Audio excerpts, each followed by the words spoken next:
Anyway, I think we might move on from the on-field action this week and turn to the Hall of Fame.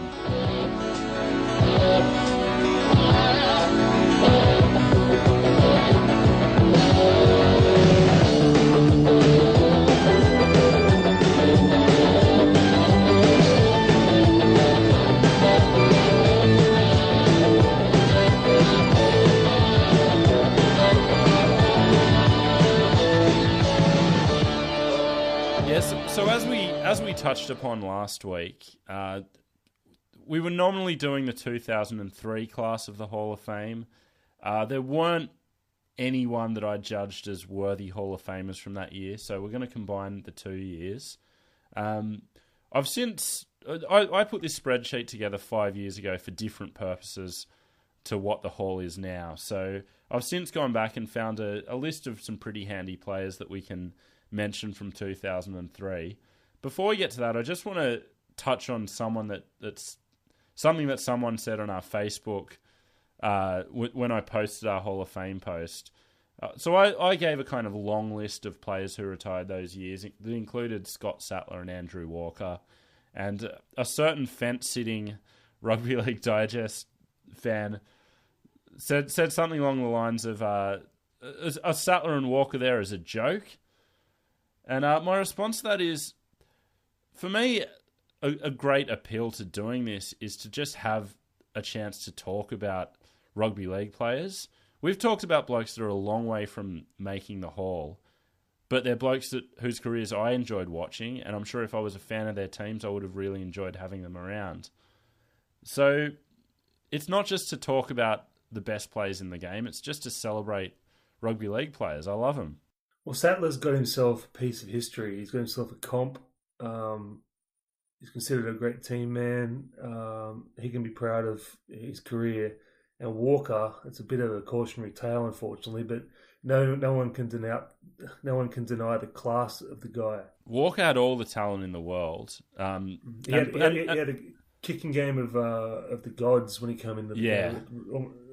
It was the next step up from Stewart. Yeah, and by cautionary tale, I assume you're referring to his switch to Union. Well, that was that's probably like the worst thing he ever did. But yeah, it also threw it away on the party circuit apparently. Yeah. But you miss one player. thing on Sattler as well. Like he has something that most great players don't get, which is an iconic all-time grand final moment. Absolutely. I mean, so that alone there would be worth discussing for the Hall. Yeah. So just quickly, I'll read you our long list of retiring players from 2003 and 2004. Well, before you do, let me just pull you up on that. You were adamant there was no one worth even the time of day to speak about. I thought, Andrew G. I mean, the guy's a bloody test player. All right. I think I explained my case very well, that I put this spreadsheet together 5 years ago. From here on out, I will do my due diligence in making sure that when we discuss a class, I'm including everyone who's retired. Also, G originally retired in like 01 or something and came back. So I think we forgot to talk about him in 2001. But anyway. Well, I just wanted to bring up the fact that I'm looking at the 2003 list on the run sheet. I'm thinking, Jesus Christ, these players are great. Anyway, before we get to the whole list, you've let the cat out of the bag now. Andrew G's on the list. Never played a test. Didn't you? I saw him on the 2001 Kangaroo Tour where he gave me nothing in the Walkabout Hotel, Shepherd's Bush. Never played a test. I was shocked when I put this list together and saw that. Well, basically, I don't want him in the Hall just because of the donuts that he gave me on approach. But it's up to him, I suppose, if he wants to be like that. So Andrew G retired in 2003, as did Quentin Pongia, Steve Reardon, Darren Tracy, Colin Ward, Robbie Beckett, John Cross, Marcus Bai, Richard Swain, and Chris Likevol. 2004, we had Jason Deeth, Paul Green, Russell Richardson, Scott Sattler, Darren Centre, Rodney Howe, Glenn Hughes, Nathan Long, Matt Parsons, Michael Butner, Andrew Walker, Kevin Campion, and Ben Eichen. So they're the players on our long list who didn't make our short list. Let's talk a bit about these because there's some great players in there. A name I hadn't talked about for a long time who's synonymous with Super League for me is Robbie Beckett. Yeah. He was a great player in that 96, 97, 98 era. Kind of, we'll talk, Russell Richardson, it's a similar kind of thing. Like, the whole could have been anything, killed by injuries, never really went on with it. Funny about him, though, is he was a gun when they had the slide defense. He had this killer fend, and then they went into umbrella defense modes, and it totally nullified him. Like, he went from penthouse to the outhouse overnight. It reminds me a bit of Shannon Hegarty, like, you know? Yeah. They're flying one year, and then the next year they're barely a first grader. Looking at this list, there's a lot of like club legend type guys, like guys that are a long way from the Hall of Fame. Like Steve Reardon, I couldn't tell you one thing about his playing career except that he was just in the Bulldogs team every week for like a decade, you know. But making 30 tackles, Yeah. I'm sure if I was a Dogs fan, I'd have really fond memories of Steve Reardon. Obviously, you got the family connection with Glenn Hughes. I always liked, what was the other brother, Stephen? I always liked how he like just played out his career in reserve grade. He was like the reserve grade captain for like the last 5 years of his career or something. Real club man, yeah. Similar in that front, Andrew G, of course. Darren Centre, Nathan Long, John Cross, and then a couple of my Dragons. Great player. Colin Ward and Chris Leichvold, a couple of great Dragons. Marcus Beyer was a gun. It was there for the early Storm Premiership and genetic freak, basically. Just 2% body fat or something. And ball of muscle. I love watching him play. From that same Storm team, Richard Swain, he came in as starting hooker, I think, in about week 3 of 1998, their debut year, and made way for Cameron Smith in 2003. Like, it's crazy to think that... Well, I was going to bring that up. I mean, I remember the time it happened, and they named Smith, and I was a massive Richard Swain fan. He's making 50 tackles a game. I'm going, are these blokes for real? Richard Swain's a test player. Who's this Smith? Look at him. He's small. I remember like he's going off. He's like, well, how dumb are you going to be? Did they pull him out of Ernst & Young or what? I mean, I have to put my hand up for that. The guy is the greatest player ever. But Quentin Pongia, how is he not in for more discussion? The guy was single-handedly responsible for the forward pack almost at 94 in Canberra. Test player. Yeah. Absolutely. Yeah. Great prop. I mean, I think a fair way down the list of the 90s props. What about Darren Tracy? He was a very solid player. I remember being at really liked Darren Tracy. When him and Ainscough came to the Dragons together from Newcastle, it instantly changed things.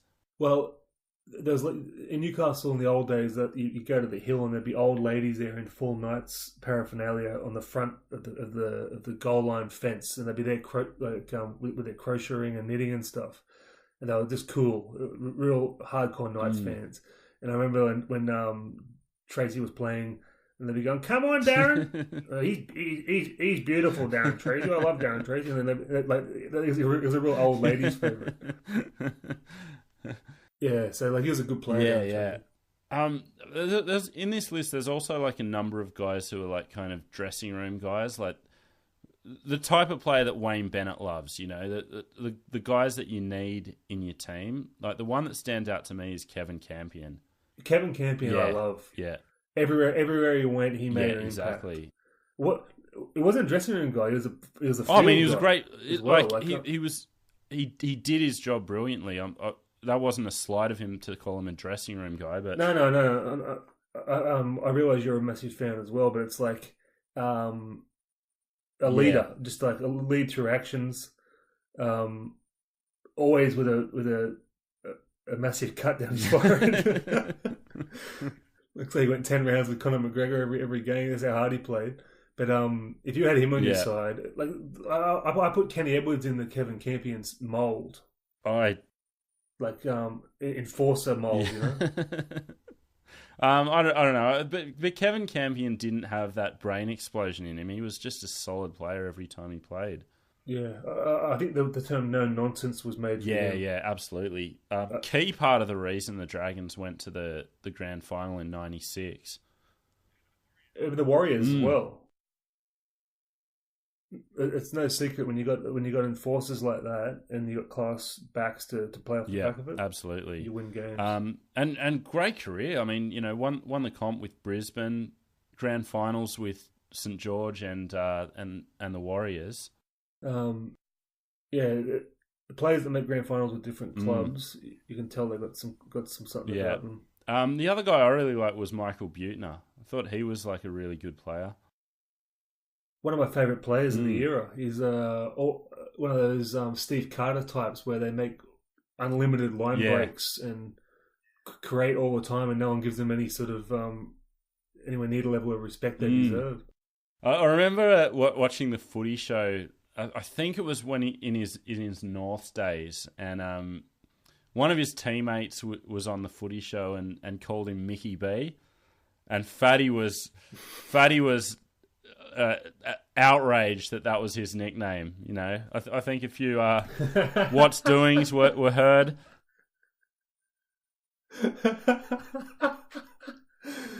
Well, Fatty also saw Kerry Walters after he shaved his head and said, "Kerry, how bad you melon?" But Michael Butner, I think he was a very class strike centre. Yeah, absolutely. We might turn to the shortlist itself if you're happy to move on from that. I want to talk about Paul Green a little bit. How could I miss Paul Green? I love Paul Green. I was wondering what your thoughts on him was. I always thought he was underrated. He was a sensational player. I've said it about 10 times on this show already, but when Mitch Healy and Paul Green were manning the ship at the Sharks, in those mid-90s where they played every game on a Saturday night and they were like unbeatable at Shark Park on Saturday nights. Won the 95 Rothmans. That's a fair effort there. So I'm wondering why he hasn't got more of a shot at the Hall then. Let's quickly go through it. 162 games, 7 Origins and 3 Super Leagues. Never played a test, but played 2 Super League tests. I think he's a bit short.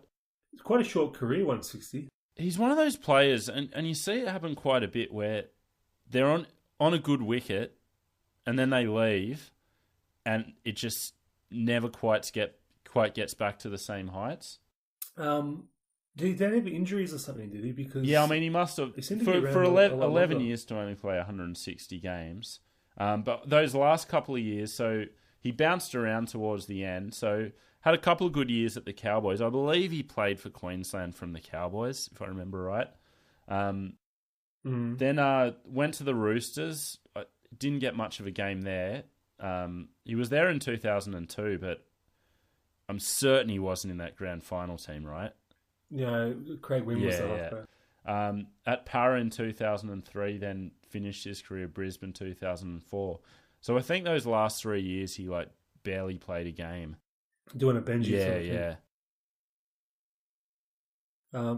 he was definitely a class halfback. He's just behind some of the greats in that era. Very John Simon-esque career. Who would you put in front, Simon or Green? I don't know. I think Simon kind of came back. Played Origin in the Super League year and had a couple of good years at Para. I don't know. I think they're neck and neck. I think Green maybe had a bit more, definitely a better kicking game. I was going to say Simon had a better long kicking game, but I think you're probably right. They are neck and neck. They're both super class.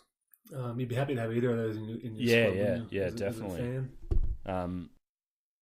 I love Noel Goldthorpe for the Dragons in that era, but I'd probably take Greeny over him. I'm the Noel Goldthorpe fan. And doing the job for the Cowboys now. Doing a job, he wanted the comp. But loved Paul Green. Let's hit the shortlist then, because there's some gun players in this. Yeah, so I'll put these two at the top because there's no mucking around. There is no reason you could not include Brad Fittler and Gordon Tallis in the Hall. So they're in, but let's just have a bit of talk about the two of these blokes. We'll start with Freddie. 16 years in the league, 336 games, 31 Origins, 38 Tests and another 13 World Cup games, 2 premierships. Never won a Dally M, but won the 97 Rugby League Week Player of the Year and the 2000 Golden Boot. Won 6 Dally M positionals in 3 different positions. Won the 92 and 93 at centre, 94 at lock, and then 98, 99 and 2002 at 5/8. Astounding that he never won a Dally M because he was one of the top guys in the league since he debuted. Yeah. Well, so there was no Dally M in 97, right? He won the Rugby League Week Player of the Year that year. So maybe that was the year for him. Some great memories from Fittler for me. His debut stands out. I remember being blown away as a kid. I remember when he's centre in Origin and those great Origin sides. My favourite era was when he was lock in 94 for the Kangaroos. That was my favourite Kangaroos team. I love the exuberance of the naivety of the early Fittler. It was, but that's part of it for me, the way he grew into a leader and then finished off so strong. The way he finished his career, he was the Thurston-esque influence on the league. He was worth 12 points a game that he was playing in. Completely changed his game, really, when you think about it. Almost like when Wasm went down back to the short run-up. And he just went to I'm just going to attack the line and have a big step. That's my move. And then no one's going to be able to stop it. So we'll just continue with that. I'll just simplify the game and I'll be a gun. But he never seemed that quick, but he'd always fool him with that step. Joy to watch. I was annoyed about his space cadet commentary for the first couple of years, but now he's become a really good analyst as well. He's gotten a lot better. He's still, I think, like Joey is about 2 or 3 tiers above him as a commentator. Well, Joey's he's the immortal of analysis, isn't he? So it's hard to compare. But Fittler's definitely lost some of the dumb kind of schoolboyish kind of vibe that he had as a commentator in the first few years. Like when he first started commentating, I'd expect him to walk up to someone and someone crouch behind him and him shoulder them over the back, or push them into some bushes or something. But he's grown up a little bit. Which is good. I think where we differ on Fittler is you think he's not far removed from an immortal, right?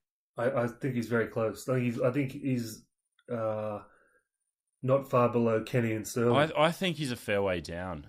Based on what? I just don't think he's as good as those other guys. I'm looking at 91. I'm looking at 2002. I'm looking at his rep career. I mean, it's one of the great careers. Like no matter how you want to break it down, it's a great career. Like the 2 premierships, basically bookending his career. Like the 6 positional awards at 3 different positions. Like a real footballer. Yeah. Absolutely. And he was in many ways the heart of that New South Wales team in the 90s. And his leadership in the rep arena as well, and and also the Roosters. I just think he's at least in the discussion. Yeah, I mean, I think Lockyer's a class below Immortal, and I think Fittler's another class below that. Well, I put Lockyer and Fittler in the same class. I think Lockyer had more to offer. Like he had just about every skill you could want, whereas Fittler did it at 2 clubs. Fittler did it in every arena. Lockyer had the Gun Brisbane sides. Yeah. You're talking about style of play more than anything. Is that what you're talking about? Yeah. I think he was. I'm not calling him one-dimensional or even two-dimensional, but I just felt like his game was a little more limited than. Developed a great kicking game halfway through his career. Developed a left foot kick. I mean, the guy he had it all. Yeah. Anyway, no question. I mean, Hall of Famer by miles.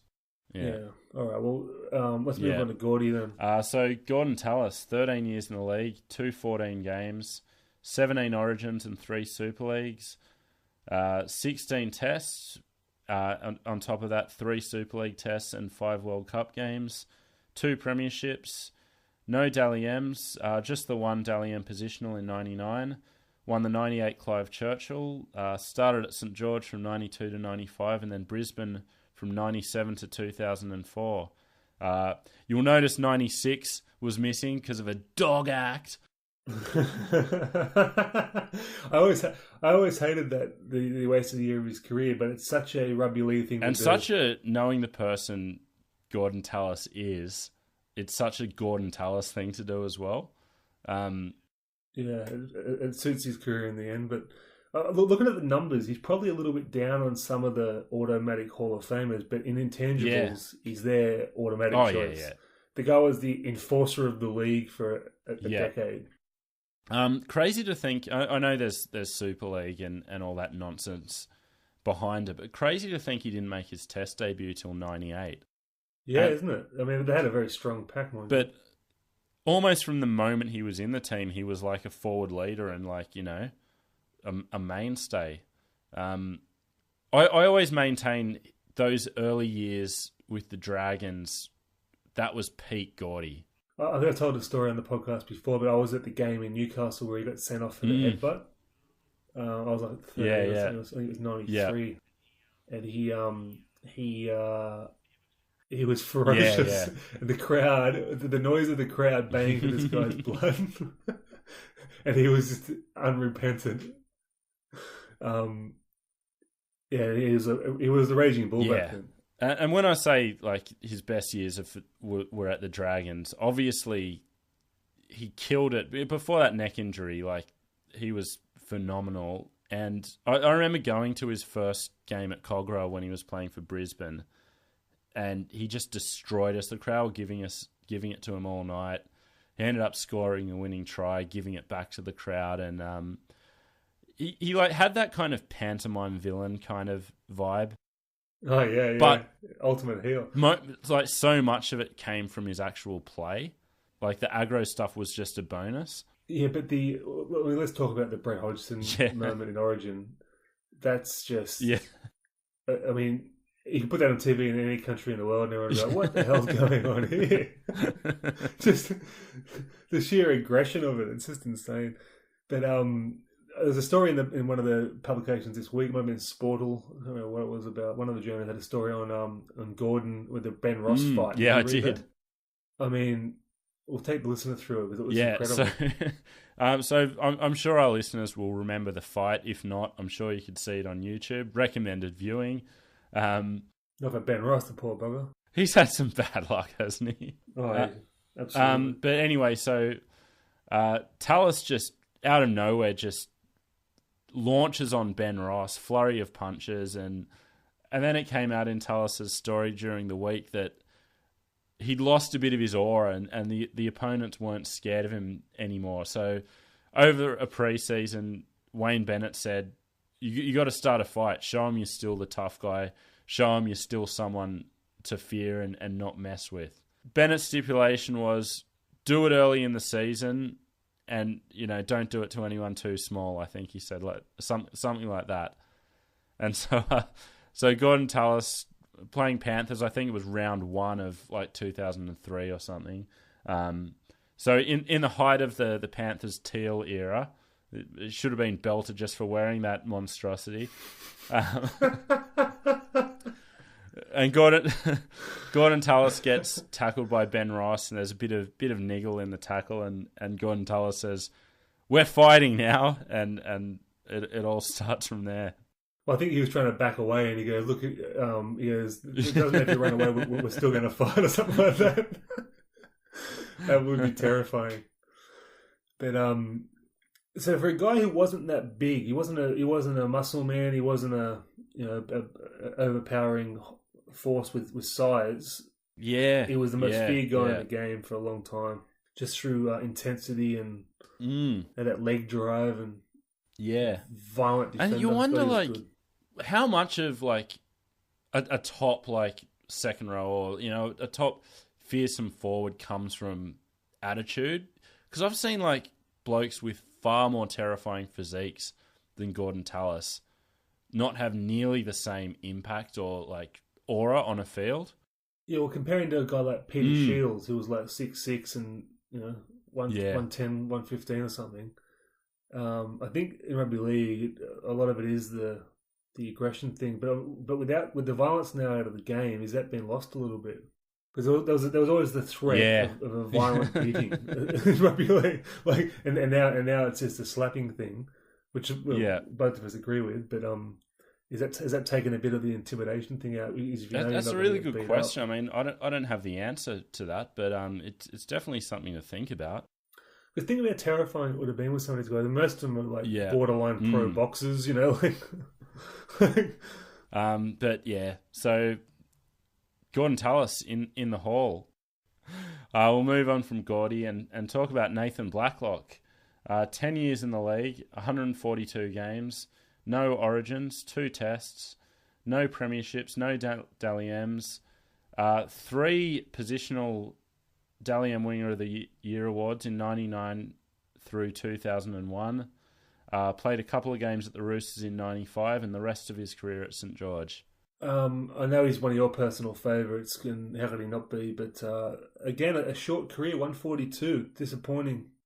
When I was thinking about Nathan Blacklock, I was thinking, great player, awesome stats, but ultimately it's a bit of a Brett Mullins thing. I don't think he has a Hall of Fame career. Did you have the try? I do. His career tries? So in 142 games, he scored 121 tries. This is why I want to make a case for Nathan Blacklock. That's not like a good strike rate. That's a historic strike rate.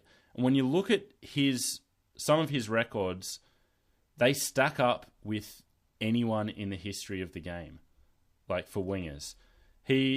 We'll start with those Dally M's, 3 positionals in a row. I've gone through all the positional Dally M wingers, all the Dally M positional award winners. These are the people who have won 3 Dally M positional awards in a row. Mick Cronin won 4 Centres of the Year in a row. Kevin Hastings won the first 3 halfbacks. Ray Price won 5 locks in a row. Michael O'Connor did it. Brad Fittler did it in those 2 positions.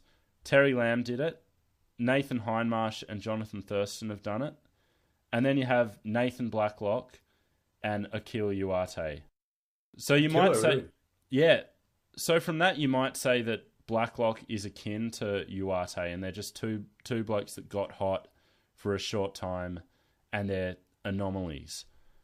But he's above Uate. Come on. Yeah, he is, and these are historic figures. He's got the intangibles to die for, where the back flipping, the celebrations, the attitude, the big smile, finishing the killer tries. The fans are out of their seat. You can't argue that. You brought up Mullins before. I think he's in that class, but probably for even a bit longer than Brett. So he did his peak a bit longer. Top try scorer 3 years in a row. One of 3 players to have done that. The last of them completing his 3 that was Ben Waring in 1925 through 1927. Yeah, but you're looking at peak Dragon size there as well, 99. We've seen much better teams than that Dragons side with wingers who had better careers that didn't do it. Kenny Irvine never did it. Yeah, true. But it's, Josh Adokar got that many tries this year. He's on the end of a great backline, great team, that sort of thing. That's something to consider. But then Brett Mullins was in the Raiders side as well. So, well, let's talk about strike rate then. So Blacklock's strike rate is 85.2% of games he scores a try. From the 4 years of 98 to 2001, that was 94%. Do you know in the history of the game, I'll read you the players who have better strike rates. Harold Horder, an incredible 109.4%. Reg Gasnier, 101.6%. Dave Brown, 98.9%. Gordon Wright on 98%. Kenny Irvine, 89%. Ian Moyer on 86%. Tommy Ryan on 86%. Nathan Blacklock, 85%. Incredible. I think Dave Brown had 9 tries in a game a couple of times. Yeah. But, yeah. I looked at his numbers against every winger who'd been top try scorer in the last 30 years, every Dally M winger of the year. The only comparable one from the modern era is Steve Renouf with 77.6. That's the closest you get for a retired player. He's like 8% more deadly than Steve Renouf or any other player. The guy was a freakish finisher, no doubt about it. I'm thankful he had the 2 tests there because of the Origin disaster. Yeah. We discussed this at length before, and you've convinced me that he was robbed, and I have to agree with you. That's an Origin career that's gone begging there. I was planning on discussing the Origin thing, and I don't think we need to. I mean, I think he has historic numbers. Like, the Origin thing's a real shame, but I think he gets in without it. I don't think he's auto. I don't think he's auto, but I just wanted to mount a case for Nathan Blacklock. And the other thing I want to say is it came up on the Facebook that he wasn't picked for Origin because he was bad defensively. And I watched just about every game of his career. Like, he wasn't a great defender, but the thing I hate in a winger is when they're always coming in off their wing and, creating gaps and all that sort of stuff. He wasn't that kind of player. He just, wasn't a strong tackler. And the other thing I want to say about that is, if you look at Nathan Blacklock and think about his career and say, oh, he wasn't good at defense, like, what sort of joyless person are you? Like, I'm with you. The one thing that concerns me is the length of the career, the rep career, and the no comps and no major awards. But it's like he's got everything else going for him. He's got the historic numbers. He's got the intangibles to die for. Joy to watch. One thing against his career is the union finish. Well, I mean that's a direct result of the Origin stuff, So, all right. Well, I'll think about that. He's not an automatic, but I just wanted to say that I after initially thinking he wasn't a Hall of Fame player, when you look at his numbers, it's hard to resist. Well, he's like a mini Renouf. He's not as well known as Renouf for what Renouf did, but I mean, it's a similar sort of thing. Yeah, short career. He stood up in your feet every time he touched the ball. Yeah. Great memories and the type of thing. I know I'm going to cop a lot of calls of Dragons bias, so I'm happy to open it up to some listener comments and see what you guys have to say about Nathan Blacklock. But we'll move on to Ryan Girdler. 14 years in the league, 227 games, 8 Origins and 2 Super League New South Wales caps, 14 Tests and 5 World Cup games, 1 premiership with the Panthers in 2003, 2 Dally M positionals in 99 and 2000, had a couple of years at Illawarra from 92 before a decade at Penrith from 94 to 2004. I always forget about the Illawarra portion. I said it last week in the teaser. I think he's the most underrated centre. He was a real strike weapon, and he was in those dominant Origin period. Yeah, he was a great player. Won the 2000 Rep Player of the Year award. I remember that era. There was a try from the kickoff which he scored against Queensland. It was amazing. One thing I always hated was the Intercept King nickname. He was good though. Yeah, he was. But you just saw the commentators. I think it might have been when Terry Kennedy was calling games on Fox. That nightmare couple of years. But any chance he got, he'd be like, the Intercept King. He should be doing infomercials, TK. Where do you stand on Girdler then? 14 years in the league, 227 games. That's very impressive. Good rep career. I think he's very close as well. I'm certainly not willing to put him in automatically, but I can't see a situation where we rule him out tonight. Like I think he's very, very close, a very classy centre. What we're seeing in these Hall of Fame discussions is the Dally M positionals, unless you're a total freak, it's usually limited to 2 or 3 peak years of your career. Yeah. He's got the two, the 99, 2000, where he was at his absolute peak. Yeah. So we've got to stop, like, I think, dissing people for, only being at the peak for half the career and stuff like that, because most people are. It's only the total freaks that go the entire career. Like Lockyer or someone like that. Yeah. I mean, I think he made his Origin debut in like 98 and maybe played through 2001 or maybe 02. So it's a relatively short rep career as well, but I mean, he achieved a lot in that career. He was in the best side though, but I mean, he was considered a very good player before that, and then but he's considered a good player before that, and he's considered a very good player after it. Yeah. So I don't know. I'm up in the air about him as well, but I think he's got the goods anyway. He's got the goods. Let's do intangibles with Girdler. Can you tell the story of rugby league without him? Probably. Does he pass the grandkids test? No. Does he strike fear into his opponents? I think you could argue he did. At times, yeah. Yeah. Is he iconic? No, I wouldn't say he is. No, so probably missing a few intangibles. I definitely think he's lacking in intangibles. Very classy player. Yeah, that's what I say. He had a sleekness to him. The way he cut through defenses and very stylish looking player. A very good goal kicker in the era. Yeah. Oh, yeah. Can't forget that. I don't know. I'd like to hear what listeners think about Ryan Girdler, because I'm quite on the fence about him. I'm still a big fan. I'd like to see him go in, but we've got Kevin Walters and Brett Mullins in the catchment as well. Yeah.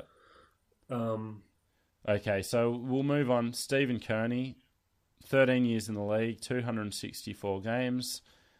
No Origins, obviously, but 43 tests and 9 World Cup games for New Zealand. Are we not counting the World Cup games as tests? They're not officially counted as tests, so I'm just going... Yeah. Oh, okay. Yeah. So Lockyer's record of 60 tests, that doesn't include World Cup games? No, it wouldn't. Yeah, it'd be 56 tests or whatever plus, 10 World Cup games. Hang on. Sorry, so if we're playing New Zealand in the World Cup, is that a test? No, it's World Cup, yeah. Oh, wow. God. Yeah. I don't get why they always separated that. Like, it makes sense because when you're playing, like, Russia or whatever... But like up until 95, it was only like England, New Zealand, and France in the World Cup anyway. So I always thought that was a bit weird. Yeah, it certainly minimises the importance of it, doesn't it? Well, I don't necessarily think it does, but yes. So he had the killer Test career. It was and it was an institution in the Kiwis. Yeah. I remember him in West. Killing it as a young fellow in that killer Wok era. Yeah. Don't remember him much at the Warriors doing that much stuff, and I remember him killing it at the Melbourne. Yeah. Underrated aspect of that 99 premiership was Kearney's form throughout that year. Like him and Nickau together, along with Lazarus, of course. Like, yeah, it was a real Kiwi flavour in that team. Yeah. Yeah, look, he was class. He was a class back rower. He had the size. He had the offload. Good work rate. One premiership, no positionals, no majors. Yeah, look, awesome Test career. I don't know whether he's a Hall of Famer. Too far off. I think he's a bit short, but really good player. Like really liked watching him play. There wouldn't be anybody in the game that would say, Stephen Kearney, you couldn't play. No, absolutely. Every person to a person would say, yeah, he was a good player. There's no denying it. Yeah, but yeah, ultimately I think he's just that tier below. Like, absolutely whole of very good. His coaching career hasn't helped him. A real gentleman of the game, it seems, as well. Yeah, definitely. Which is something to be respected, I think. Yeah. No scandals, no arrogance. Yeah. Where are you coming down on this? I say no at this stage, but I'm happy to put it to the listeners. Okay, well, yeah, there's no point killing him now if we don't have to? I'm happy to put it to the listeners. I'm leaning no. He's got a historic premiership with Melbourne. Yeah, the 50-odd tests, including World Cups. Like, I mean, it's not chump change. No, absolutely, and yeah. Last player we'll talk about, Robbie O'Davis. 12 years in the league, 223 games, 12 Origins, 6 Tests and 3 World Cup games, 2 Premierships, no positionals or major awards. Won the 97 Clive Churchill, and was at Newcastle from 92 to 2004. I can't believe the career he had, given the physique he had. He got the most out of his body than anybody, just about. Yeah. It was funny. Like, he didn't look like a footballer at all. He's small, and he was obviously quick, but he had that tenacity. Yeah. The drugs things always turned me off him. Yeah, absolutely. And it's not so much that he did it. It was just he was never held to account for it. Like, I know he was suspended, but when Rodney Howe, who was on our long list, who retired the same year, he's a pariah to this day. Robbie O'Davis seems to have skated. Yeah, absolutely. And I don't remember what it was about now. Was it the steroids? No, it was like a dietary thing or something. So yeah, you could argue that it's not as bad as Howe, but you know, like, I don't think you can be in the hall if you have a drug suspension. I agree. Best and fairest type rule. Yeah. Whether it's accidental or not, I mean, it's bad luck, I suppose. But yeah. Also, a lot of his stuff come through the Super League era. You know, with the half a comp and the half an Origin squad and that type of thing. But he still played plenty of Origin post Super League and post drug suspension. So I mean, I think that's to his credit. And he comes straight back into it from the drug suspension. Yeah, into the major. yeah. I think he played like one game or something after coming back and was parachuted into the Queensland team. So, as far as being like a player, he's obviously respected by the best in the game. And he had the 97 Churchill, which was awesome. Yeah. Yeah, every time I saw him kill a game, I watched a lot of Newcastle games, obviously, and every time I saw him kill it, it would always surprise me. And like, he just did it all the time. He's always a very, very good player. When I first started watching the Knights, he was on the wing, and he was a really good finisher. Yeah. And then he went to fullback. I'm like, he's not going to handle fullback. And the next thing you know, he's carving up. 2 comps too. Well, 1.5. But yeah, ultimately, I think he's borderline without the drugs thing. So the drugs thing settles it for me. He's out. Yeah, I agree. I think. Where would you put him against Girdler? Just in play. Just in play. I think Girdler was probably the best centre in the game in that era. Like maybe for only a couple of years, but you could legitimately argue that Girdler was the best centre in the world in, say, 2000. I don't know if you could have ever made that case for Robbie O'Davis. Yeah, agree. There's just so many sliding doors in rugby league. So many sliding doors moments. There's, if he's in a different era and he's not playing behind, Lockyer and whatever. So you come in behind Mullins and Brasher in the early part of his career, and then he gets behind Lockyer in the latter part. Yeah. No good. Yeah. So, it's a no from me. It's a no from me. If any listeners want to push his case, do so. So I'd like to hear everyone's opinion on this. So we were guaranteed input into the hall of Fittler and Tallis, automatic selections due to outstanding service to the game. And then we've got some discussion over Nathan Blacklock, Stephen Kearney, and Ryan Girdler. And also, with that, we've got to weigh up where Kevin Walters and Brett Mullins fit in to this equation. Brett Mullins and Kevin Walters are in the catchment. So I got to say that the more talk we do about other players, the more I'm feeling against Kevy. Against? Yeah. I can't say how you can say that Ryan Girdler is better than Kevin Walters. That's a very good point. So I thought you'd be saying the opposite there, but you've again continued with this Walters vendetta. Well, it's not a vendetta. I guess it just part of it for me is weighing them up against others at their position. Yeah, that's got to come into it, I suppose. But I mean, there's no way that Girdler's career was better than Walter's career. No, yeah. You can't possibly argue that. But I think you can argue that Ryan Girdler was better at his position. I'm not necessarily saying he was. I disagree. I think this is a sliding doors moment for Kevy because he was behind some other big 5'8"s. But if you had the say Kevy versus someone else, use Girdler as an example, but it could be anyone else.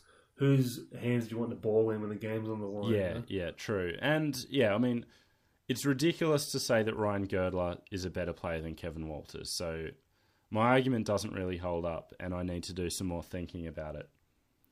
Yeah, I'm just when you brought up Kevy there, it just made me think it's like this guy was probably kind of above a lot of these guys we're discussing now. Well, he definitely had a way better career than any of them. I'm trying to judge it on play though. This is my thing. It's not hard to have a better career when you're in that Broncos team. But you also got to have both in the discussion. Yeah. Because he had a gun sight around him, but he also played like a gun as well. Yeah. Anyway, that was a good, robust discussion there, I think. Well, I'll get some listener input, because I'm a little bit confused on this myself. I don't know where I stand on some of these. Yeah, so as always, your comments really help us decide, so love to hear some feedback.